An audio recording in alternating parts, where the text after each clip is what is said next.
maxkamadda gobolka Hargeysa ayaa maanta wax dambiga ku weysay Abwaan Cabdiraxmaan Abees oo dacwad ka dhan ahi ay ku socotay dhowrkii toddobaad ee ugu dambeeyay. Abwaanka waxa lagu soo eedeeyay in uu gabay uu tiriyay oo ku saabsanaa xorriyatul qowlka iyo waliba dhibaatooyin uu sheegay in ay ka jiraan saldhigyada ciidamada booliiska taasi oo ciidamada booliisku ay dhibsadeen muddo bil iyo dheeraad ah ayaa abwaanku uu xirnaa. BBC-da ayuu la hadlay markii maanta la sii daayay. أنا وحن قبوا فرحسناهي إن العدالة هلي أيان ترنسناهي وحنا دونيا أو عن كسي تعلن لها قف والبقر سومالاني عدالة عن ما أنت هلي يجر صور كدل كو أمانية هاي أوران ما يكون هاتين لكو أمانية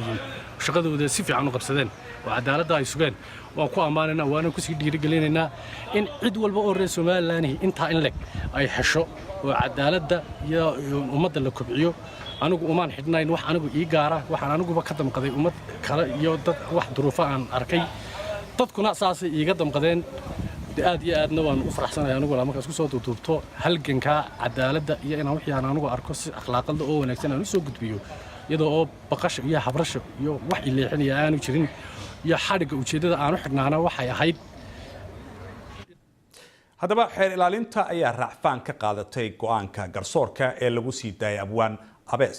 waxaase damaanad ku soo daayay garyaqaanadii uu doodayay sidaasi ayaana iminka banaanka uu ku jooga abwaanka xariga abwaanka ayaa waxa si weyn uga soo horjeestay ururada xuquuqul insaanka u dooda ee gudaha iyo dibaddaba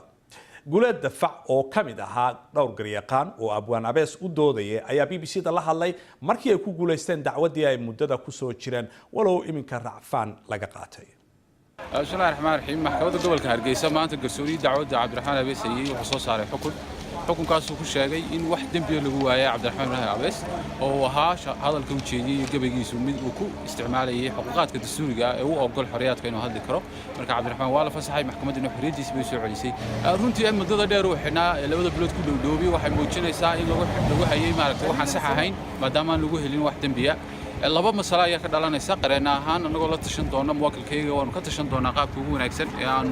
u isticmaali karo sharciga si uu heli karo magdhowga u baahan yahay anagu runtii rafcaanka way jirtaa ay qaateen xilaalintu wax dhiban oo ma aragna